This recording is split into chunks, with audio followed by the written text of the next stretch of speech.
Shalom setiap saudara-saudari yang terkasih. Di momen Christmas Natal ini, kasih Tuhan dilimpah-limpahkan dalam setiap kehidupan kita. Mari kita bersukaria, bersukacita untuk menyatakan kasih Tuhan berlimpah dalam hidup kita. Haleluya. Mari Bapak Ibu Saudara, kita mau sama-sama menyanyikan pujian ini. Katakan, hai mari. Hai mari berhimpun dan bersukaria untuk semua kebenaran. Lihat yang lain, Raja Balang. Sama-sama nyanyikan.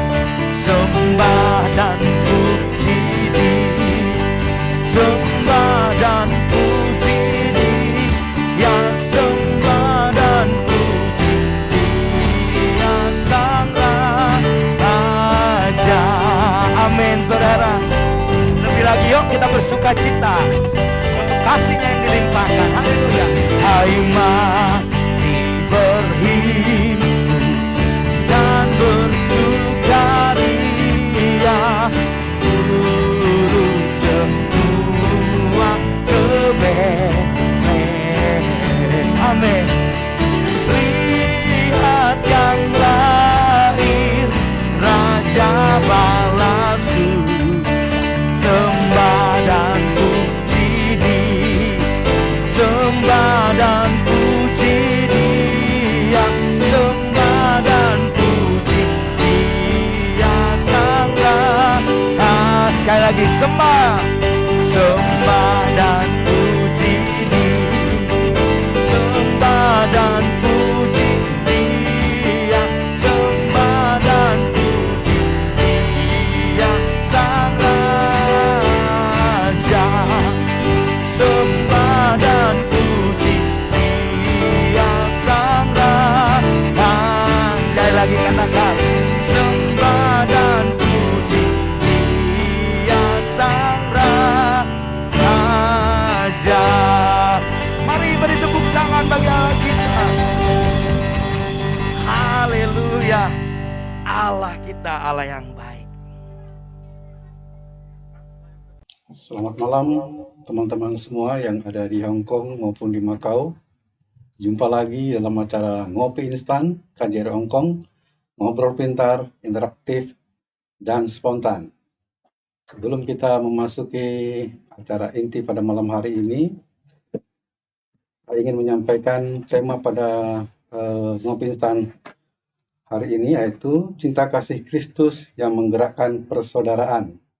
Tapi sebelum itu, pastikan teman-teman untuk melakukan like dan follow Facebook KJRI Hong Kong, sekaligus semua platform media sosial lainnya seperti Instagram, Twitter, YouTube. Baik teman-teman, selama 1 jam ke depan saya Eko Ristianto akan memandu acara ini. Teman-teman apabila ingin menyampaikan komentar maupun pertanyaan, silakan menyampaikan ke nomor WA Ngopi Instan dengan nomor 940 1506. Kami ulangi, 940 1506, sertakan nama dan juga pertanyaan yang akan disampaikan. Bagi pemenang, kami menyediakan hadiah menarik yang dipersembahkan dari Bank BNI. Kami juga akan mengumumkan pemenang minggu lalu, 2 orang nama pemenang Ngopi Instan episode ke-23. Penanya terpilih pemenang undian tabungan BNI sebesar 500 Hong Kong dolar atas nama Ibu Agustiningsih. Yang kedua, Ibu Iin Widayanti Ningsih. Selamat kepada para pemenang, semoga hadiah tersebut bisa bermanfaat. Baik, kita lanjutkan acara kita. Malam ini kita kehadiran 2 orang narasumber. Yang pertama, Romo Heri dari Komunitas Katolik Indonesia Hong Kong, ya Romo? Ya. Lalu yang kedua, Ibu Mia Sinaga dari Indonesian Christian Fellowship. Selamat malam Romo, selamat malam Ibu Mia. Sebelum kita mulai, ada baiknya Romo untuk membuka dengan doa. Kami persilakan Romo. Terima kasih Pak Eko, Bu Mia, saudara dan saudariku yang terkasih, mari kita satu hati di dalam doa. Dalam nama Bapa dan Putra dan Roh Kudus. Amin. Kami bersyukur kepadamu, ya Tuhan, karena Engkau begitu baik dalam perjalanan hidup kami. Setelah mempersiapkan dari masa Advent, dan beberapa hari lagi, waktunya sudah sangat dekat. Kami merayakan sukacita Natal, kelahiran Immanuel, Allah yang menyertai kami semua. Perjalanan hidup kami, ya Tuhan, jatuh bangun. Tetapi kami punya harapan di dalam Engkau, bahwa Engkau senantiasa menyertai kami, bahkan sampai pada akhir zaman. Kami serahkan diri kami, keluarga-keluarga kami, tanah air kami Indonesia, tempat Hong Kong, Macau, dan juga acara kami pada malam hari ini ke dalam tangan Tuhan. Dari awal pertengahan, bahkan sampai pada akhirnya, ketika kami kembali diutus untuk menjadi pelayan-pelayan-Mu. Harilah bersama kami, dan berkatilah semua yang mengikuti acara ini. Dalam nama Yesus yang hidup dan berkuasa, kini dan sepanjang segala masa. Amin. Terima kasih Romo. Kami ulangi lagi, adapun tema Natal malam ini adalah cinta kasih Kristus yang menggerakkan persaudaraan. Mungkin ada pesan Natal yang akan disampaikan kepada teman-teman yang saat ini sedang menyaksikan acara ini, Romo, Bu Mia. Kami persilahkan mungkin dari Romo lagi ya. Terima kasih banyak Pak Eko, ya bersama Pendeta Mia di sini, dan saudara dan saudari yang mengikuti live streaming di Facebook KJRI. Salam, salam sejahtera untuk kita semua sebagai anak bangsa di tanah rantau. Ya, kasih persaudaraan. Itu yang menjadi tema kita, cinta kasih Kristus. Itu menguatkan persaudaraan. Sebelum melangkah jauh tentunya, kita kembali kepada kitab suci. Mengapa tema ini muncul? Tema ini dari refleksi yang sangat panjang. Konferensi Wali Gereja Indonesia dan Persekutuan Gereja-Gereja Indonesia. Dan dasar kitab sucinya itu adalah dari surat pertama Rasul Petrus bab 1 ayat 22. Saya akan membacakan untuk saudara dan saudari semuanya teks yang sangat indah sekali ini. Karena kamu telah menyucikan dirimu oleh ketaatan kepada kebenaran, sehingga kamu dapat mengamalkan kasih persaudaraan yang tulus ikhlas. Hendaklah kamu bersungguh-sungguh saling mengasihi dengan segenap hatimu. Kasih Kristus itulah yang menuntun saya dan kita semua pada malam hari ini dan khususnya perayaan Natal dalam waktu yang sangat-sangat dekat sudah ada di depan ambang pintu kita masing-masing, tentunya pintu hati kita masing-masing, tentu bagi saudara dan saudari kita yang percaya kepada Kristus. Dan selanjutnya, saudara dan saudariku yang terkasih, terima kasih banyak kesempatan yang sangat indah ini dari tema ini kasih persaudaraan kita sebagai anak bangsa, dan KJRI tentunya sebagai rumah kita di tanah rantau di Hong Kong dan di Macau ini. Terima kasih sudah mengakomodasi. Itu memberi kesempatan kepada kami untuk berbagi, untuk menceritakan bagaimana kasih Kristus itu yang luar biasa untuk kita semua. Dan kasih Kristus yang luar biasa itu saya bagikan dalam 3 poin refleksi ini. Poin yang pertama itu adalah Deus Caritas Est, bahasa Latin yang artinya Allah adalah kasih. Wah, gimana Allah adalah kasih? Kasih Kristus itu dalam peristiwa inkarnasi, Allah yang menjadi manusia. Nampak sekali, kita alami dalam diri Kristus melalui kelahirannya pada perayaan Natal dan kemudian kehidupan selanjutnya. Mujizat-mujizat, perkataan-perkataannya yang membuat banyak orang yang percaya dia adalah jalan kebenaran dan hidup. Dan kasih ini, saudara dan saudariku yang terkasih, itu bahkan sampai disalib. Tetapi puncak dari kasih ini pada kebangkitannya. Karena itu perayaan Natal itu tidak bisa dilepaskan dari perayaan Paskah tentunya. Dan bagaimana kita melangkah ke sana, kasih yang begitu sempurna untuk saya dan untuk dunia. Karena itu, bagaimana pewartaan ini diberikan untuk kita semua. Kasih yang menguatkan. Dan tentunya dasar dari tema ini yang menguatkan, ada sesuatu yang tentunya yang perlu kita bersama-sama sebagai anak bangsa di tanah rantau ini. Untuk saling menguatkan kasih persaudaraan. Persaudaraan yang sudah ada ini. Dan tentunya bagi yang percaya kepada Kristus, kasih itulah yang sudah diberikan. Allah adalah kasih. Dari yang pertama, Allah adalah kasih. Kemudian kita merenungkan Allah yang Emmanuel itu, yang menyertai saya dan kita semua sampai saat ini, saudara dan saudariku yang terkasih. Begitu indah sekali dan begitu dahsyatnya kasih Tuhan.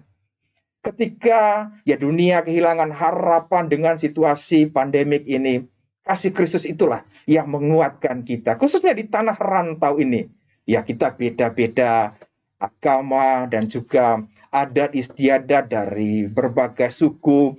Ada dari Jawa, kemudian Sumatera, Sulawesi. Ya, kita semua berada di sini, Flobamora, dan dari berbagai suku. Tentu di sini kita merasakan kasih persaudaraan itu, walaupun kita beda, tetapi dasarnya adalah kasih itu yang sudah menguatkan persaudaraan kita sebagai orang-orang Indonesia. Tentu itu yang pertama dulu, sebagai perantau. Dan kita wujud nyatakan dalam karya kita, ya pada perjumpaan, entah itu setiap hari atau khususnya pada hari Minggu. Nampak sekali ini ketika teman-teman berlibur, dan kemudian kita berjumpa di Victory Park, di Kalon Park, atau di mana saja. Di sanalah kita nampak. Kasih itu karena persaudaraan kita sebagai orang Indonesia. Tentu bagi saudara dan saudari kita yang Kristen, kasih itu nampak sekali dalam doa-doa, dalam ibadah, dalam misa setiap minggu. Karena kita percaya kasih itu sudah nyata sekali. Allah adalah kasih. Ini refleksi yang pertama ingin saya bagikan. Refleksi yang kedua itu adalah Deus Vult. Artinya Allah yang memimpin. Saya merenungkan bahwa air mata dunia saat ini, air mata yang sudah hampir 2 tahun ya. Tahun kemarin pada Natal kita tidak bisa merayakan di dalam ya gedung-gedung gereja, ya kita secara online semua. Tetapi kita bersyukur bahwa kasih Kristus itu nampak. Ada perubahan di tahun ini bahwa kita bisa merayakan Natal walaupun dari berbagai tempat. Mungkin ya belum bisa berjumpa dengan keluarga-keluarga. Kita tidak bisa kembali ke Indonesia dengan ya aturan dan situasi yang ada. Tetapi saya mau katakan bahwa Allah sendiri yang memimpin, yang menuntun saya dengan kita semua. Karena itu kemana saja kita berjalan, percaya bahwa Dialah yang menuntun kita. Nah, iman inilah sebagai dasar. Bahwa tuntunan Allah ini, rencana kita boleh begitu banyak sekali. Ya bisa jadi tahun ini, wah inginnya punya uang banyak, punya rumah bagus, kirim untuk keluarga. Tetapi yang memimpin kita siapa? Yaitu Allah sendiri. Kita punya rencana, seperti kata kitab suci. Ya, kita punya rencana, tapi Allah yang menentukan. Rencanamu bukan rencanaku, atau rancanganmu bukan rancanganku. Nah, ini bagaimana Allah yang memimpin. Dan yang ketiga, saudara dan saudariku yang terkasih, refleksi cinta kasih Kristus menguatkan persaudaraan itu nampak sekali apa yang disebut dengan Deus Pobinus Tuum, Pokibum Tuum. Artinya, itu Allah yang menyertai kita, menyertai. Setelah saya katakan tadi bagaimana kasih itu ada, nampak sekali kita rasakan dalam perjumpaan dengan saudari yang lain. Tetapi kemudian bagaimana apa yang disebut dengan Deus Vobiscum Tuum itu menuntun saya dan kita semua bahwa Allah itu tidak pernah tinggalkan kita. Dia menuntun kita.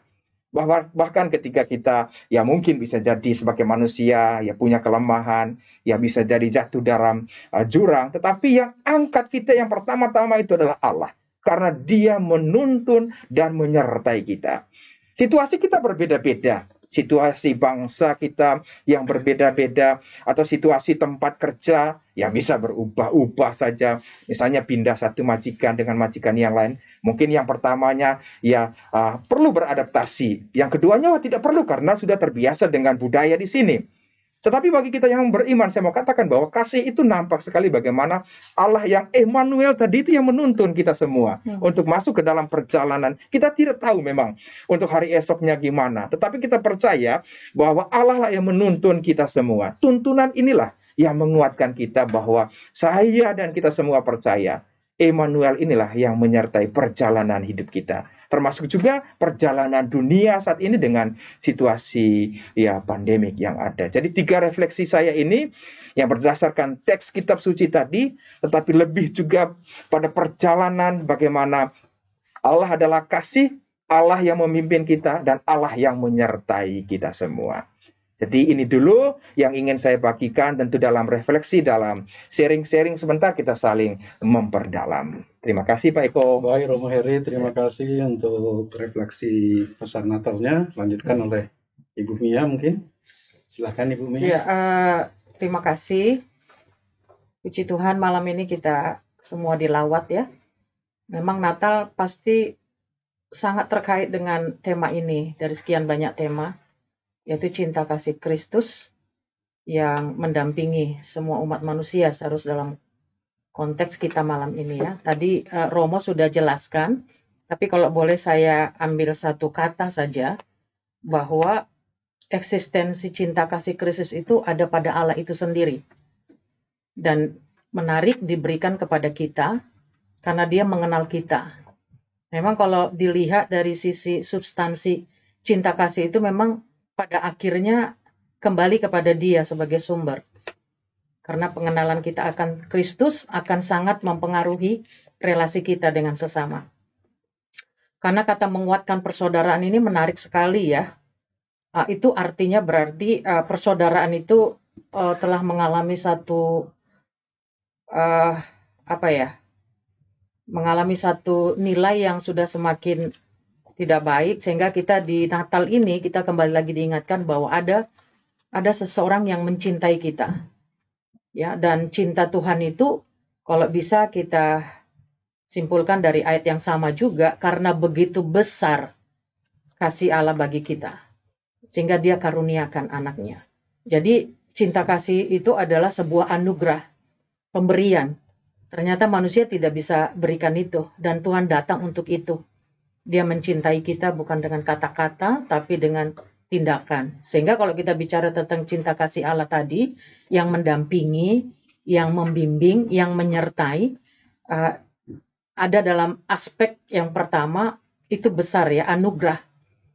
Anugerah itu berarti nggak ada peran kita sebenarnya. Kalau kita nggak bergaul karib dengan sumber, kita jelas sulit untuk merefleksikan, mengimplementasikan itu dalam hubungan dengan sesama. Perbedaan bisa membuat kita sulit untuk menikmatinya, tetapi justru dalam perbedaan sebenarnya banyak persamaan. Kenapa? Persamaan ini dalam arah, ya kita sama-sama manusia. Dan kalau dalam konteks tadi dipilih, ayatnya itu memang di perantauan. Biasanya kita di perantauan itu lebih terasa ya, bahwa kita sama-sama orang Indonesia. Dari segi substansi kita sama-sama orang lemah. Tanpa dia aku tidak bisa, tanpa saya dia tidak bisa. Jadi persaudaraan itu sangat penting memang. Ketika kita mengangkat definisi tema persaudaraan, maka sebenarnya tembok-tembok ras, suku, warna kulit, perbedaan itu tidak menjadi sebuah yang terlalu penting. Sehingga kita bisa saling mencintai. Itu yang pertama. Lalu yang kedua, bicara tentang cinta kasih Kristus, itu adalah memberi dengan rela. Nah, itu yang kita belajar dari Tuhan Yesus Kristus ya. Dia datang, memberi dirinya, dan tanpa syarat. Dia memberi tanpa syarat. Dan itu banyak sekali kisah dalam Alkitab ya. Karena malam ini Natal, ada begitu banyak. Dia tidak memperhitungkan apa yang kita lakukan, karena dia lebih menghargai kita daripada keberdosaan kita. Itulah cinta kasih Kristus itu. Sehingga standarnya bukan kesalahan kita, tapi standarnya berawal dari belas kasihan. Dia datang untuk kita, dan ketika kita berdosa, justru kasih itu semakin kuat definisinya, ya, kualitasnya. Bahkan dia tadi disebut bahwa itu nggak bisa dilepaskan dengan Paskah. Natal itu hanya sebagai awal dan berujung kepada kasih yang sangat sempurna, itu kematiannya. Jadi tanpa syarat, tidak terbatas. Kita ingat ya, anak yang hilang itu dinantikan dengan cinta kasih yang luar biasa. Tidak memperhitungkan dana yang habis, tapi dengan belas kasihan. Dan yang ketiga itu adalah tadi sama, mendampingi kita dalam dimensi waktu, masa lalu, kini, dan masa depan. Tidak ada yang bisa mengurangi nilai itu yang dari Tuhan untuk kita. Kalau kemarin dia temani kita, hari ini dia akan dampingi kita. Besok pun dia akan dampingi kita. Itu kasih Tuhan sangat sempurna, menjangkau dimensi waktu, masa lalu, kini, dan seterusnya. Itu aja saya pikir tambahan sedikit dari yang tadi. Baik, Kasih, Bu Mia, terima kasih. Seperti yang disebutkan Romo tadi, bahwa Ya. kita tahun lalu merayakan Natal itu secara online. Ya. Sekarang, puji Tuhan, bisa dilaksanakan secara fisik ya, offline. Lalu apa persiapan-persiapan dari komunitas gereja untuk menyambut Natal di masing-masing gereja, baik dari Romo Heri maupun Bu Mia? Bagaimana ini? Silakan. Atau Romo dulu? Ya boleh ya. Di Hong Kong kita ya bergabung dalam persekutuan Okumene. Jadi Katolik dengan Kristen kita sama-sama, dan tentunya di masing-masing gereja ya sementara mempersiapkan secara liturgis nampak sekali ya gitu, bahwa sebelum perayaan Natal itu masa Advent selama 4 minggu ya, dan setelah masa Advent ini dan besok malam sudah itu malam yang sangat kudus, yaitu malam Natal, dan tentunya puncaknya itu pada tanggal 25 di hari Sabtu.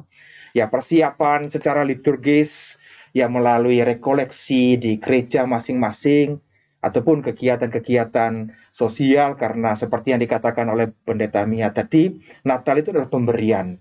Yesus memberi dirinya, berarti kita juga memberi diri untuk sesama. Sederhana yang dibuat oleh teman-teman perantau di sini, yang di tingkat gereja, itu adalah sharing waktu mereka dengan yang lain.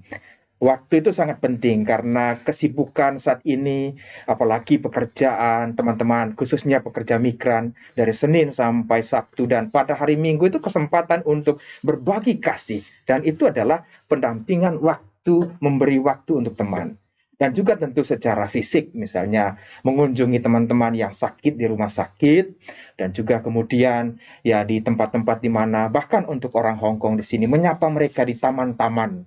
Itu secara fisik kita bisa lihat, walaupun tentu dengan situasi pandemik yang ada ini tentu mengikuti protokol kesehatan, dan saya sangat apresiasi teman-teman ya, entah itu di gereja ataupun teman-teman pekerja migran yang lain ya, bahkan berpeduli. Saya tadi sangat kaget sekali ya, seorang teman Muslim dan dia kontak saya, Romo, hari Sabtu saya atau kelompok kami ingin berbagi masker untuk teman-teman di gereja. Saya sama sekali tidak pernah pikirkan. Lalu saya bilang, terima kasih, silakan datang untuk berbagi. Jadi saya nampak sekali bahwa tema ini bukan sekedar tema, tetapi nyata sekali bahwa pemberian itu tanpa melihat agama, dan perayaan Natal itu adalah perayaan sukacita bersama. Dan tentunya yang paling utama adalah itu persiapan hati setiap orang-orang Kristen, bahwa Natal ini bukan soal perayaan saja untuk beli baju baru atau ya membuat sesuatu yang baru, tetapi ini adalah perayaan kehidupan iman kita, seperti yang dikatakan oleh tadi Bu Mia juga, adalah yang masa lalu, masa sekarang, dan masa yang akan datang. Nah, inilah perayaan kehidupan, lebih kepada perayaan iman. Dan tentunya dari berbagai gereja ya saat ini mempersiapkan baik secara fisik, tetapi lebih kepada persiapan batin untuk merayakan sebuah sukacita besar bagi dunia. Di gereja, Bu Mia? Iya, sebenarnya prinsipnya sama ya. Ada sebuah pernyataan begini, think globally, act locally gitu ya. Kita nggak bisa berbuat banyak untuk banyak orang, tapi kita bisa melakukan di konteks di mana kita ada. Nah, hal yang kecil memang kita lakukan ya, selain mendampingi, mendoakan, dan menanyakan kebutuhan-kebutuhan. Karena kalau kita lihat konteks kita ada di perantauan ini, ketika kita dekat, mendengar keluh kesah kawan-kawan ya, sebagai saudara, kita nggak bisa melihat dia di latar belakangnya ya, tapi siapa dia hari ini. Sehingga kita bisa mendengar melalui doa, bahkan kebutuhan-kebutuhan yang sampai kepada hal yang sangat-sangat prinsip sebenarnya ya. Penerimaan, penyambutan, pendampingan. Karena kalau dilihat ya uang tidak segala-galanya ya. Kadang-kadang kasih, perhatian, doa. Tapi juga seperti tadi Romo, kita juga pernah lakukan itu ya, membagi masker. Bahkan juga sebenarnya cinta kasih Kristus itu adalah perbuatan.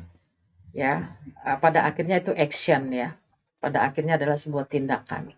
Ya, kalau gereja kita tetap, jadi bahkan dalam pengalaman kita 2 tahun lebih, bagaimana kita bisa mendampingi, tadi ada mendampingi uh, jemaat kita di Makau ya, sudah lebih 2 tahun, tapi mereka tetap rukun ya, persaudaraan sesama perantau, saling menguatkan, saling berbagi apa yang ada pada mereka, sehingga tidak ada yang berkelimpahan sampai lebih, tapi tidak ada yang berkekurangan, sehingga ada keseimbangan. Jadi semuanya merasakan memang persaudaraan itu sangat menguatkan di dalam persekutuan. Jadi selama online ini tidak ada jumlah yang signifikan sampai mundur gitu ya. Tapi semuanya mengejar persekutuan, persaudaraan. Karena di dalam persaudaraan ada kasih Tuhan yang tulus, yang murni. Tidak ada kepentingan-kepentingan di mana orang hanya ingin memanfaatkan persaudaraan itu untuk kepentingan sendiri. Tapi karena dasarnya dari Tuhan, sehingga semuanya bisa saling menguatkan. Saya pikir itu perlu dipelihara ya. Itu Pak. Jadi online tetap jalan. On-site sekarang ini sudah ya, tapi online saling menguatkan ya. Terima kasih Bu Mia. Kalau saya melihat bahwa persaudaraan itu dimulai dari keluarga sebenarnya. Ya. Saya teringat tentang kisah perkawinan di Kana. Ya, mungkin di situ kita bisa belajar banyak mengenai apa yang dilakukan Yesus atas permintaan ibunda pada waktu itu. Untuk karena tuan rumah kekurangan anggur, maka Yesus merubah air menjadi anggur. Itu salah satu bentuk kecintaan terhadap sesama keluarga. Bagaimana Romo melihat hal ini dikaitkan dengan dengan saling tolong menolong di dalam keluarga gitu. Silakan. Terima kasih Pak Eko. Konteks kita di Hong Kong dan di Macau tentunya ada yang keluarga karena kerja di sini, dan tentunya lebih banyak yang keluarganya ada di Indonesia. Nah, bagaimana kasih ini nampak untuk saling memperhatikan.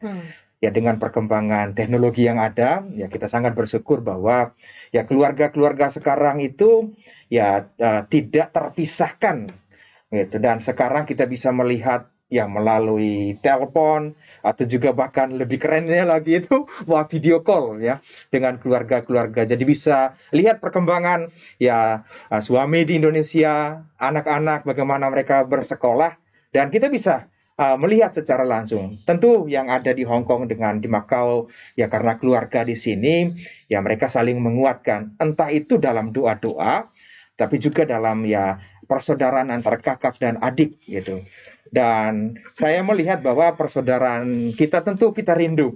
Yang namanya Natal di kampung itu tentu sesuatu yang beda sekali ya. Ya bertemu bersama dengan keluarga, duduk semeja, makan bersama, rayakan malam Natal, hari raya Natal. Wah, makanan itu berlimpah-limpah. Dan kita merasakan, ya tentu sebagai manusia di sini karena jauh dari keluarga, ada rasa rindu di sini. Tetapi saya merasa bahwa keluarga tidak hanya secara fisik begitu saja. Karena sebetulnya keluarga itu kalau dilihat secara umum, ya bisa yang tidak berhubungan darah, itu pun di tanah rantau bisa menjadi keluarga bagi yang lain. Dan itu kita bisa lihat entah itu dalam persekutuan gereja ataupun juga dalam organisasi-organisasi yang ada, khususnya teman-teman perantau di Hong Kong, teman-teman pekerja migran. Dan di situ itu tidak punya hubungan keluarga, tiba-tiba yang Jawa, kemudian NTT bertemu, dan itu seperti rasa saudara di sananya. Ada kasih yang saling berbagi di situ, dan disitulah ada rasa satu sebagai anak bangsa, walaupun keluarga ya suami atau juga anak-anak ada di Indonesia, tapi di sini kehadiran teman-teman itu bisa menjadi keluarga yang sangat nampak sekali. Ya, makasih Rom. Bumi mungkin ada yang tambahkan. Enggak, Pak. Jadi kalau mau ambil contoh mujizat itu ya di Kana, bagaimana Ibu Maria meminta kepada Yesus untuk menyelamatkan kondisi pesta pesta. di depan banyak orang. Jadi kalau Pak Eko bertanya bagaimana memaknai kisah di Kana ini dengan keluarga dalam arah Natal gitu ya Pak ya. Nah jadi saya pikir mujizat itu pada waktu itu terjadi ketika Yesus hadir dan ada seorang ibu yang berusaha untuk menghadirkan kuasa Kristus di situ ya. Nah kalau kita relevansikan ayat itu dengan kehidupan kita sekarang ini, bicara tentang cinta kasih Kristus, saya pikir Tuhan bisa memakai apa yang ada pada kita untuk dapat menyatakan mujizat tanda petik ya. Ya, hal yang tidak mungkin menjadi mungkin. Tuhan bisa pakai kita dengan modal, dengan cinta kita, dengan kasih kita yang pasti ada hubungannya dengan belas kasihan dan dengan perbuatan ya. Sebab kita orang beriman kepada Tuhan Yesus tanpa perbuatan pada hakikatnya memang mati, nggak akan berguna. Nah, jadi kalau dibilang itu memang itu mujizat pertama ya yang Yesus lakukan di Kana. Dan akhirnya keluarga yang sedang merayakan sebuah acara pernikahan itu tidak dipermalukan, tidak malu dan dia pun tidak tahu. Dia hanya tahu orang yang datang itu tahu bahwa biasanya orang menyediakan anggur yang kualitas yang terbaik, tapi ini lebih dari itu. Jadi memang kehadiran Kristus itu akan berdampak kepada keluarga kita yang dalam kekurangan, yang dalam keadaan situasi minus, dan dia memakai siapa? Memakai kita yang percaya kepada Tuhan, yang memiliki hubungan yang dekat dengan Tuhan Yesus, sehingga keluarga juga bisa merasakan bahwa ada Tuhan gitu melalui kita. Jadi kalau bicara tentang mujizat di Kana itu memang dalam konteks keluarga yang berkekurangan, tapi itu nggak bisa dilepas-pisahkan dengan kehadiran Yesus. Yesus itulah yang membuat suasana itu jadi berubah. Sekalipun Yesus katakan belum saatnya tiba, tetapi itu sudah dilakukan Kristus. Gitu. Ya itu Pak kira-kira kalau mau dikaitkan dengan keluarga. Jadi kita juga bisa dipakai sebagai alat untuk menyelamatkan kondisi keluarga kita. Tadi kita masuk pada sesi tanya jawab ini ya. Ada 4 pertanyaan dari pemirsa. Yang pertama dari Indah Lucia. Apakah tema Natal cinta kasih Kristus menguatkan persaudaraan menjawab makna Natal bagi kita yang paling dalam? Mengapa? Yang kedua, wujud konkret persaudaraan atas dasar kasih Kristus itu apa? Apakah persaudaraan dengan semua anak bangsa Indonesia yang plural ini juga berlandaskan pada kasih Kristus? Terima kasih.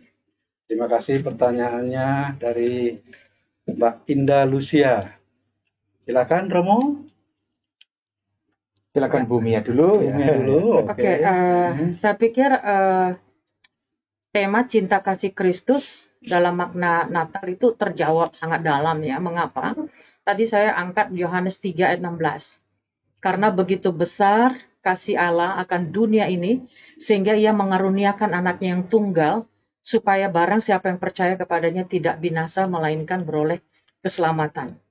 Jadi tadi kita garis bawahi kata besar. Besar ini tidak bicara size atau ukuran yang kita tahu, kali, bagi, tambah, atau kurang. Paulus juga mengungkapkan betapa besar, dalam, luas, dan lebarnya kasih Tuhan. Mengapa? Karena memang ini bicara tentang kualitas hubungan saya dengan orang-orang, ya. Tapi kan kita melihat, kita udah tahu teologisnya ya, bahwa sejak di Taman Eden, kasih itu rusak. Hubungan itu dimulai dari hubungan dengan Tuhan. Sehingga kalau kita bicara hubungan dengan sesama, dengan keluarga, darah daging, dengan orang lain, bahkan dengan dirinya sendiri, sebenarnya kasih itu sudah rusak. Definisi itu sudah tidak utuh lagi. Dan dalam dinamika perjalanan, saudara lihat keturunan kedua setelah Adam dan Hawa, itulah Kain dan Habel.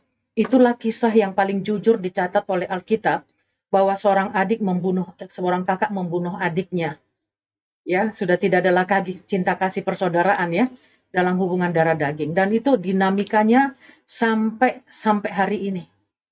Oleh sebab itu renungan Natal kita pada hari ini menjawab bahwa kasih Allah itu besar dan itu anugerah yang akan menguduskan semua kasih kita. Baik kasih kita ke orang tua, kasih kita ke teman, kasih kita kepada minta maaf lawan jenis. Itu pun sudah rusak kan? Itu sebabnya banyak LB sekarang, cewek dengan cewek, cowok dengan cowok, itu kasihnya udah rusak juga. Nah, Tuhan hadir di sini dan juga kepada diri kita. Jadi memaknai secara dalam jelas. Ketika kita merayakan Natal, maka kita diingat tentang kasih Tuhan yang sempurna. Itu anugerah. Jadi diberi cuma-cuma. Kalau kita percaya Tuhan, kita akan sanggup mengasihi, termasuk musuh kita. Dan saudara, bicara tentang saudara itu siapa? Sebenarnya love your sister, your brother. Itu adalah tetangga kita. Yang paling dekat dengan kita. Itu adalah saudara. Dan kita sedang bertetangga dengan semua orang. Tadi plural ya. Bangsa Indonesia pluralisme. Banyak agama, 5 agama besar ada di Indonesia. Bisakah kita mengasihinya? Saya tahu kita bisa. Karena Tuhan mengasihi kita. Yesus datang konteksnya dunia, bukan Israel. Tapi dia begitu besar kasih Allah akan dunia ini. Dunia itu bisa bicara tentang budaya, komunitas, bahkan Indonesia juga dicapai. Sehingga sebenarnya tidak ada yang salah dalam hal ini. Jadi Yesus memulihkan kasih yang rusak itu. Dan yang ketiga, standarnya memang kita percaya. Namun jelas di sini pada akhirnya kita belajar untuk mengimplementasikannya dengan baik. Ya, saya sangat diberkati dengan sebuah ungkapan seorang bijaksana di Indonesia, dan itu kita kenal ya perkataannya. Dia bilang apa? Bahwa bersaudara dalam perbedaan adalah berbeda dalam persaudaraan. Itulah Indonesia. Ini perkataan Profesor Ahmad Syafid Marif ya. Dia katakan Bhinneka Tunggal Ika, berbeda dalam persaudaraan dan bersaudara dalam berbeda. Jadi artinya kita sebenarnya punya persamaan, sama-sama Indonesia, sama-sama manusia, sama-sama orang berdosa, ya. Dan berbeda tapi bukan berarti kita jadi tidak bisa bersama-sama. Kita akan selalu bertetangga, kita akan selalu bersama-sama. Tadi di awal kita bilang, apakah salah kalau kita mengucapkan Natal? Tidak salah, itu sah-sah saja. Sama seperti kalau saya ucapkan selamat untuk pernikahan, saya tidak akan jadi nikah gitu. Saya tidak akan jadi Kristen gara-gara ucapan itu. Nah, jadi itu makna yang sangat dalam. Itulah sebabnya Yesus datang, dan menarik, dia datang tidak di sekolah teologi, tidak di sinagog, dia datang di padang, di tempat para gembala, dalam ketakutan, tapi berita itu menyenangkan. Dan dia akhirnya belum lagi mewakili orang Majus. Orang Majus itu tidak ada dalam golongan orang Yahudi, tapi di luar orang Yahudi, tapi datang dan menemukan cinta Tuhan yang luar biasa. Ada banyak kisah-kisah di sekitar kelahiran Yesus yang menunjukkan itu adalah kita. Ya gitu. Itu dari saya. Jadi maknanya sangat dalam. Ketika kita ada dalam kasih Tuhan, kita pasti sanggup mengasihi sesama. Termasuk orang yang membenci kita. Karena Yesus mengajar kita untuk mengasihi musuh kita. Dan manusia bukan musuh kita. Dia adalah saudara kita. Dia adalah kawan kita. Ya, itu aja. Romo Heri Silakan, mungkin mau Romo. menambahkan, Romo? Kisah di dalam kitab suci itu sudah sangat banyak. Perbedaan itu ya bukan untuk dipertentangkan, tetapi untuk dirayakan. Ya. Kenapa saya katakan demikian? Saya angkat kisah kehidupan Ibu Teresa dari Kalkuta. Satu sore hari, gitu. Lalu di dalam biaranya itu pintunya diketok, dan kemudian dia buka pintu. Lalu dia katakan ada satu keluarga Hindu yang sangat membutuhkan makanan, sudah beberapa hari tidak makan. Lalu Ibu Teresa bawa beras ke sana. Dan begitu sampai di sana, di rumahnya, dia duduk dan kemudian dia lihat gitu, keluarga Hindu ini keluar. Gitu beberapa lama waktunya. Lalu dia tanya, kamu kemana tadi? Lalu dikatakan, saya ke rumah tetangga sebelah saya. Keluarga saya Muslim juga sama seperti saya. Refleksi dari Ibu Teresa itu bukan soal berasnya, Tetapi toh dalam keadaan seperti ini, sangat-sangat lapar, dia masih berbagi. Tanpa melihat agamanya apa, tetapi yang ada adalah saudaranya di sana. Saya merenungkan Indonesia dengan keragaman yang ada. Juga ditanyakan tadi bagaimana konteks ini apakah bisa diterapkan. Saya percaya itu sangat terbuka sekali. Ya, apalagi kita di tanah rantau dengan agama yang berbeda, tetapi kemudian kita berbagi. Dan kemudian kalau kita merenungkan secara lebih mendalam bukan soal pembagiannya nih, apa yang diberikan, tetapi berkat yang diberikan itulah yang memberkati banyak orang. Dan Indonesia dengan ya dari Sabang sampai Merauke, dan kita semua sudah tahu situasinya. Dan kita merayakan yang beda ini dengan sesuatu yang lebih meriah lagi. Dan salah satunya adalah perayaan Natal. Ya, dengan demikian bahwa kasih ini jadi bukan hanya untuk orang-orang Kristen saja, tetapi kasih ini untuk semua orang. Dan saya masih ingat apa perkataan dari Gus Dur yang sangat dalam sekali. Ketika kamu memberi itu orang tidak tanya agamamu apa. Itu. Karena pemberian itu adalah lahir dari dalam dirimu sendiri. Maka kemudian pemberian itu menjadi sebuah berkat yang sangat istimewa. Maka di sini yang dirayakan itu adalah kasih persaudaraan. Tentu dengan menghargai perbedaan-perbedaan yang ada. Ya, saya kira itu saja yang melatar belakangi dan kemudian tentu kita melangkah dengan perbedaan-perbedaan yang ada. Ya, inilah yang kita rayakan secara bersama-sama. Ya, demikian ya Mbak Lucy. Semoga bisa menjawab pertanyaan tadi. Selanjutnya, selamat malam Bapak Romo Heribertus Adiarto. Wah, lengkap sekali nih. Dan Ibu Mia Sinaga dan Bapak Eko Ristianto. Nama saya Mudrikah, bekerja di Seng Kuan O. Bersama Ngopi Instan malam ini, saya ingin mengajukan pertanyaan mengenai perbedaan agama. Bos saya non-muslim, pada hari Natal selalu diajak ke gereja. Sedangkan saya agama Islam. Untuk menyikapinya wajib menolak ikut atau nurut saja, karena tuntutan ikatan kerja dengan majikan, dan bagaimana tips-tips menyikapi silaturahmi dengan non-muslim atau agama muslim. Mohon kritik dan sarannya, karena jawaban Bapak dan Ibu sangat bermanfaat. Salam sehat dan sejahtera. Terima kasih Mbak Mudrika. Silakan Romo lagi menjawab ini. Ya, terima kasih Mbak Mudrika untuk pertanyaannya yang sangat kontekstual atau yang kita sehari-hari kita bisa lihat. Misalnya saya pengalaman pribadi, saya melayani ya komunitas yang berbahasa Kantonis di sini dan juga tentu yang berbahasa Indonesia.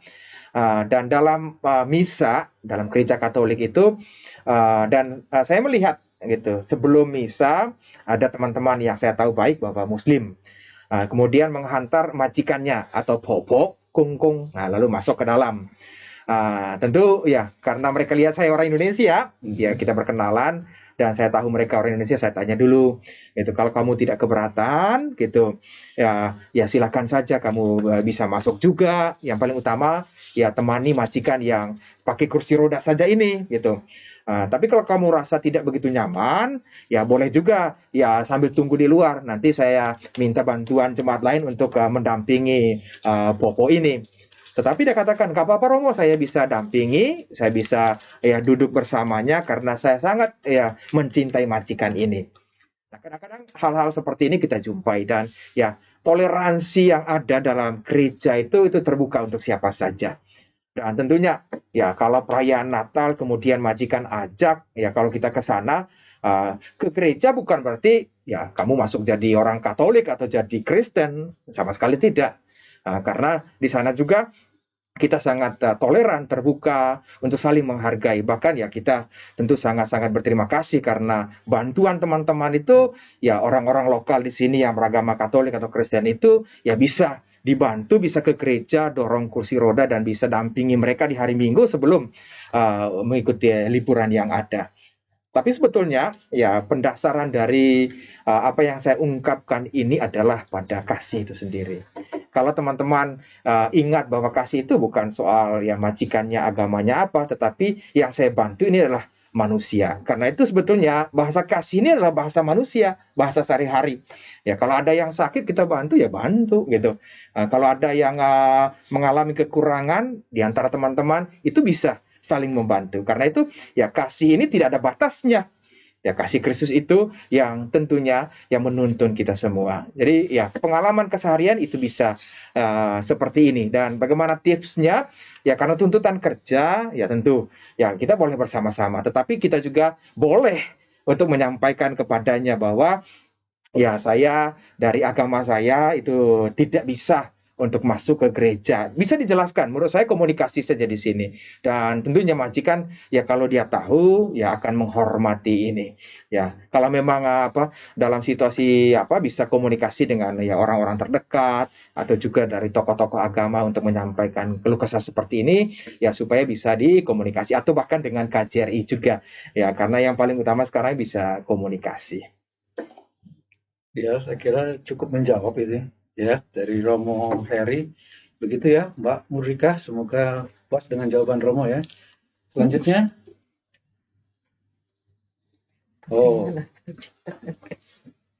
pertanyaan dari Mbak Siska Roselin. Iya, penting mana? Penting mana antara cinta dan kasih?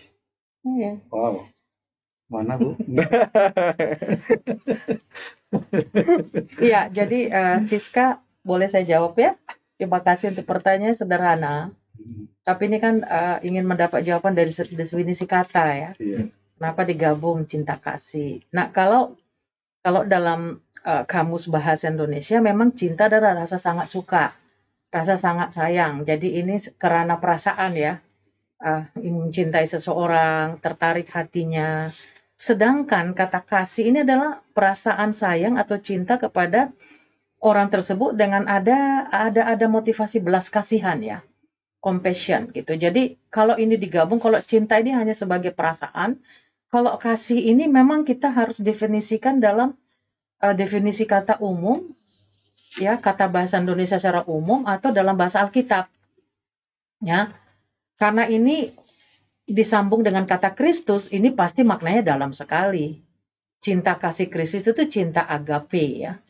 Cinta yang memang motivasi belas kasihan bagaimana menolong saudara itu menjadi kuat kembali dalam kemanusiaannya, dalam kehidupannya. Jadi kalau dibilang, tadi pertanyaannya apa? Apakah sama cinta kasih Kristus atau tidak? Ya tadi perasaan dengan motivasi, penting mana antara cinta dan kasih? Saya pikir dua-dua. Karena mencintai dengan gerakan kasih Kristus, itu akan sangat mempengaruhi untuk hubungan kita dengan orang lain, apakah itu kasih dengan orang tua, kasih dengan teman, kasih dengan sesama ya suami dengan istri, istri dengan suami, anak dengan orang tua dengan anak, atau saya dengan teman, itu akan menjadi kuat basicnya, dasarnya, dan itu tidak ada kepentingan-kepentingan yang akan menguntungkan salah satu pihak. Keduanya akan diuntungkan karena ini bicara definisi Kristus, ya. Kasih, cinta. Jadi cinta kasih itu mana yang dua-duanya perlu. Kasih tanpa cinta juga nggak bisa. Cinta tanpa kasih juga nggak bisa. Itu bisa hancur. Kita hanya mencintai tanpa kasih Kristus, itulah yang terjadi sekarang. Perceraian, permusuhan, kebencian, pembunuhan akhir-akhir ini ya. Anak bunuh orang tua. Teman akhirnya bully kawan sendiri. Nah, jadi cinta kasih Kristus dua-duanya perlu. Karena definisinya itu diikat dengan Kristus itu sendiri menjadi lengkap. Jadi itu saya pikir. Jadi cinta nggak bisa berdiri sendiri tanpa kasih. Kasih juga harus mempunyai satu perasaan sayang ya. Sekalipun tidak harus dikaitkan dengan lawan jenis. Karena kalau bicara tentang kasih Kristus ini bicara tentang kebenaran, kekudusan yang menolong orang itu untuk bisa kuat dalam kehidupannya dan bisa menghadapi masa depan dengan baik. Ya itu aja ya Siska. Mungkin ada dari Romo sekarang. Ya mungkin Romo bisa menambahkan. Ya, cinta dan kasih gitu ya. Yang menarik sekali ya. Ya, cinta tidak harus memiliki. Ya. Nah, lalu orang katakan itu biarkan cinta hanya untuk cinta. Menuntun bahwa ada kasih di dalamnya karena ada pemberian yang secara sukarela dan kemudian itu sungguh-sungguh memberkati. Menguatkan satu sama lain. Ya, boleh katakan oh I love you atau dalam bahasa Kantonis ochan hai oile ya.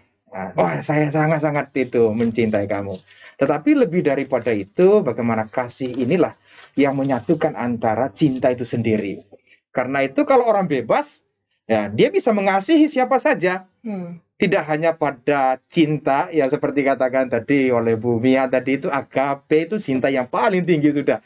Jadi bukan pada cinta eros, saya suka kamu, atau cinta pada filia, bahwa saya punya hubungan ini, kamu saudara saya suka, Ya. oke saya membantu kamu. Tetapi itu kasih ini, agape inilah kekuatan ya yang mengalahkan cinta ini. Nah, dan puncaknya itu ada pada kasih itu. Dan kasih itu tidak terlepas dari Kristus sendiri. Nah, karena itu ya memang kalau orang hanya sekedar mencintai, pasti ada kekecewaan. Waduh, kok kenapa ya? Tiba-tiba putus gitu. Orang bilang, kecewa. Tetapi kalau ada kasih Kristus di dalamnya, maka kemudian kekecewaan itu diubah gitu, menjadi sebuah kekuatan untuk melangkah. Sudah jatuh, udah putus, pasti Tuhan sudah mempersiapkan yang terbaik gitu. Itu menurut saya. Dan nampak sekali ya sebagai orang yang beriman, itu dua-duanya juga tadi tidak bisa dilepas pisahkan. Ya, terima kasih Pak Eko. Demikian ya Mbak Siska, semoga bisa menjawab. Ternyata masih ada lagi satu pertanyaan ini pertanyaan terakhir nih nampaknya nih. Pertanyaan demikian. Apa langkah gereja dalam menyikapi problematika sekaligus merespon kasih Kristus kepada umat manusia? Ya, sekali lagi Romo kiranya bisa menjawab ini. Apa langkah gereja menyikapi sekaligus merespon kasih Kristus kepada umat manusia? Nampak sekali bahwa gereja itu sangat terbuka terhadap kasih yang memberi ini. Dan kita melihat ya gereja-gereja khususnya yang ada di Hong Kong dengan adanya okumene, kemudian ya bersama dengan pemerintah yang ada, baik yang KJRI maupun dengan pemerintah di Hong Kong di sini dan organisasi-organisasi yang lain, itu merangkul semuanya untuk bersama-sama melangkah. Entah dalam kegiatan apa saja, baik dari pemerintah untuk ya pendampingan atau perlindungan teman-teman pekerja migran, ataupun kegiatan-kegiatan gereja. Yang saya secara pribadi atau gereja melihat bahwa gereja terlibat dalam upaya untuk sungguh-sungguh kasih ini bukan sekedar tema, tetapi kasih ini menjadi sebuah warna hidup bagi setiap orang. Tetapi kemudian yang menjadi tantangan bagi saya dan kita semua untuk merawat tenunan kasih ini proses yang tidak mudah. Karena setiap pribadi ya punya pemikiran, tidak semua yang diberikan itu ya bisa memuaskan ya seluruh orang. Ya pasti ada yang tidak suka, ada yang memberikan saran, tentu itu baik juga. Tetapi yang saya lihat bahwa kehadiran gereja di dunia, karena itu kasih ini tidak terlepas dari dunia. Nampak sekali kita di Hong Kong di sini, walaupun di tanah rantau, perhatian dari gereja untuk teman-teman, misalnya keluarga-keluarga yang mahasiswa di sini, pendampingan baik ini dilakukan oleh gereja maupun pemerintah, atau juga dari gereja untuk teman-teman pekerja migran, itu sudah sangat nampak sekali. Bahkan ketika kembali ke Indonesia, gereja juga membantu. Banyak kisah sekali, misalnya ada keluarga atau teman-teman pekerja migran meninggal di Hong Kong, lalu kemudian diantar kembali oleh pemerintah ke Indonesia. Bahkan gereja atau juga dari masjid juga bersama-sama. Tidak hanya mendoakan, tetapi bahkan antar itu jenazah sampai ke rumah dari keluarga. Dan saya mengalami itu beberapa tahun yang lalu, bahkan sampai ke Kupang. Jadi perhatian dari gereja, kasih ini sungguh-sungguh itu terlibat. Karena itu apa yang disebut dengan keterlibatan dalam situasi zaman yang berbeda. Dan saya rasa ini masih artinya kita sama-sama untuk itu merajut kembali dan kemudian untuk saling menguatkan lagi ya kasih ini di dalam dunia yang sangat nyata. Masih Romo, ya, Pak cukup. Ya, cukup. Saya kira cukup ya. Nah, kita sampai di penghujung acara ini, Romo dan Bu Mia ya. Kami persilahkan masing-masing narasumber untuk menyampaikan pesan penutup. Kami mulai dari Bu Mia, silakan Bu. Ya, saya hanya menyampaikan 3 hal untuk kita di akhir ini ya, bahwa kita bicara tentang sesuatu yang sangat mendasar, bahwa cinta kasih adalah satu kebutuhan kita semua. Ya, semua orang membutuhkan cinta kasih. Dan menarik ketika itu disandingkan dengan nama Kristus, maka itu sangat sempurna dan itu akan memulihkan semua hubungan kita dengan Tuhan. Yang ketiga ini saya katakan bahwa cinta kasih persaudaraan adalah hukum mutlak untuk kita semua manusia. Mengapa firman Tuhan katakan bahwa karena kamu sendiri telah belajar kasih mengasihi dari Allah. Kalau kita mengenal Allah, pasti kita bisa mengasihi satu dengan yang lain. Dan pesan Natal itu di sana ya. Dan yang kedua, mengasihi Allah tidak terlihat, pasti bisa mengasihi saudara kita yang terlihat. Kalau kita mengasihi Allah yang tidak kita lihat, sebagai orang percaya kita pasti bisa mengasihi mereka yang kita lihat. Yang hina, yang miskin, yang terlantar, yang dalam keadaan benar-benar minus, kita bisa ambil bagian di sana. Karena Yesus katakan barang siapa tidak mengasihi saudara yang dilihatnya, tidak mungkin mengasihi Allah yang tidak dilihatnya. Itu paradoks sekali, ya. Dan yang ketiga adalah bagaimana kita belajar mengasihi itu dari hubungan kita dengan Tuhan. Kalau hubungan kita dengan Tuhan rusak, hubungan kita dengan persaudaraan kita pun tidak akan mungkin kita bisa menguatkan. Ya, itu saja dari saya, 3 pesan ini. Tuhan Yesus memberkati kita semua. Lanjut Romo. Dari. Baik, terima kasih Pak Eko dan Pendeta Mia. Seorang bijak berkata demikian, aku adalah aku ketika aku adalah engkau. Itu berarti bahwa kasih ini itu nampak ketika saya bersama-sama dengan engkau. Jadi kasih bukan bahasa gantung, tetapi kemudian kasih ini mesti itu nyata dalam kehidupan setiap hari. Dan bagaimana nampaknya itu ada dalam persaudaraan. Persaudaraan tidak harus punya hubungan darah. Persaudaraan bisa karena kita berjumpa khususnya ya sebagai orang-orang rantau di Hong Kong, di Macau. Dan bagaimana kasih inilah yang menuntun kita semua dalam kasih yang memberi. Ya, mungkin sedikit pemberian kita, tetapi kalau diberikan dengan kasih, maka pemberian itu menjadi sebuah sukacita besar bagi dunia. Karena itu teman-temanku yang terkasih, selamat mempersiapkan diri untuk perayaan Natal besok malam dan hari Sabtu untuk teman-teman yang Kristen. Dan kita saling mendoakan untuk situasi dunia saat ini dengan COVID, dan kemudian mendoakan untuk bangsa dan tanah air kita dengan upaya untuk keluar dari situasi yang tidak mudah ini. Dan tentunya kita berdoa juga bagi Hong Kong, Macau, tempat kita bekerja. Jadi ke sini bukan hanya untuk bekerja, tetapi juga bisa menjadi berkat bagi yang lain. Ya dengan doa-doa yang kita panjatkan kepada Tuhan. Dan tentunya untuk mengikuti proses-proses yang ada untuk saling menguatkan. Nah, kadang-kadang kita punya kelemahan, entah itu gereja, pemerintah. Tetapi saya percaya ketika saling menguatkan, maka kemudian itulah menjadi sumber kekuatan kita untuk menenun kembali lagi apa yang mungkin sudah rusak karena dosa. Tapi kemudian saya percaya bahwa kita semua bisa dibantu untuk entah Indonesia yang lebih maju, untuk gereja yang sangat terbuka bagi situasi dunia, dan juga untuk hati kita yang merayakan Natal dengan penuh sukacita. Terima kasih. Tuhan Yesus memberkati dan Bunda Maria merestui. Terima kasih Romo. Tadi di awal kita dibuka oleh doa pembukaan oleh Mo Heri. Sekarang di ujung acara ini kita tutup dengan doa juga. Silakan Pendeta Mia. Ya, mari kita tutup di dalam doa. Kami sangat berterima kasih kalau malam ini kami bisa sharing untuk menyampaikan tentang kasih persaudaraan yang Tuhan kehendaki juga terjadi dalam kehidupan kami, sesama perantau, sesama orang percaya, bahkan dalam komunitas yang sangat plural Tuhan, di kehidupan kami, baik di konteks kota di mana kami sedang berada, kota Hong Kong, Indonesia, bahkan semua saudara-saudara yang sedang mengikuti acara ini. Tuhan, kami bersyukur Engkau mengasihi kami sedemikian rupa, Engkau mencintai kami, dan dengan demikian kami belajar terus untuk mengasihi sesama kami seperti diri kami sendiri.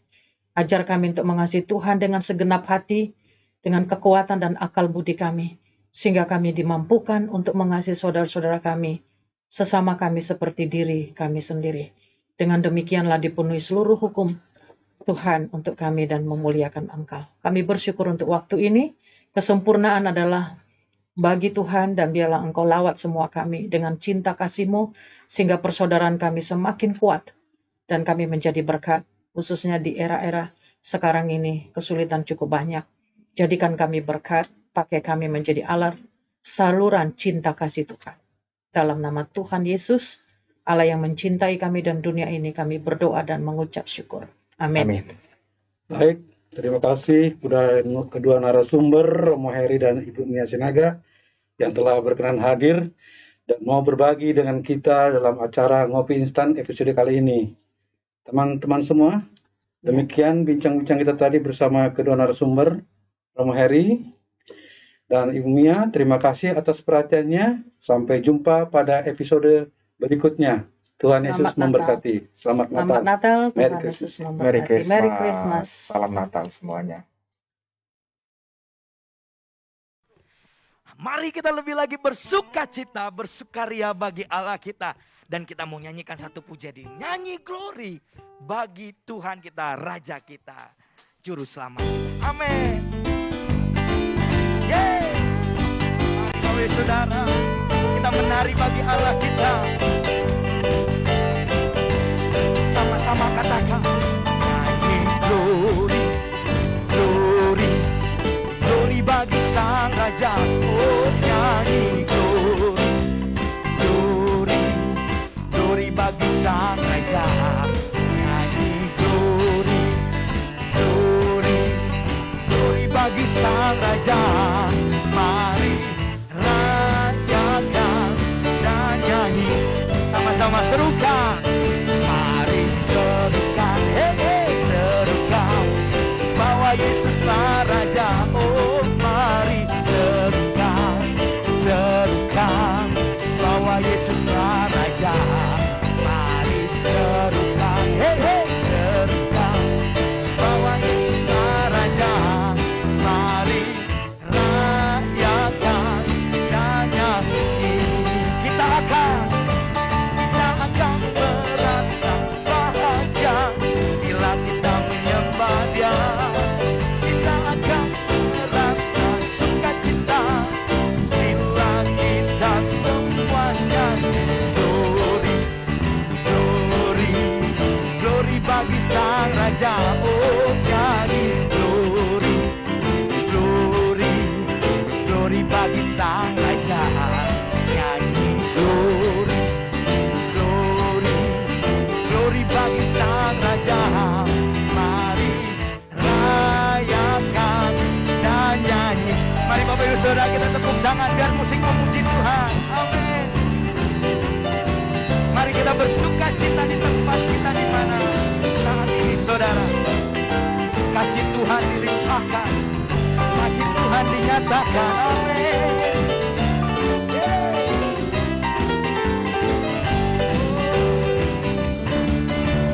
Serukan, serukan, bahwa Yesuslah Raja. Oh, mari serukan, serukan, bahwa Yesuslah Raja. Mari serukan, serukan, bahwa Yesuslah Raja. Mari rayakan dan nyanyi. Kita akan merasa bahagia, kita akan merasa bahagia bila kita menyembah Dia.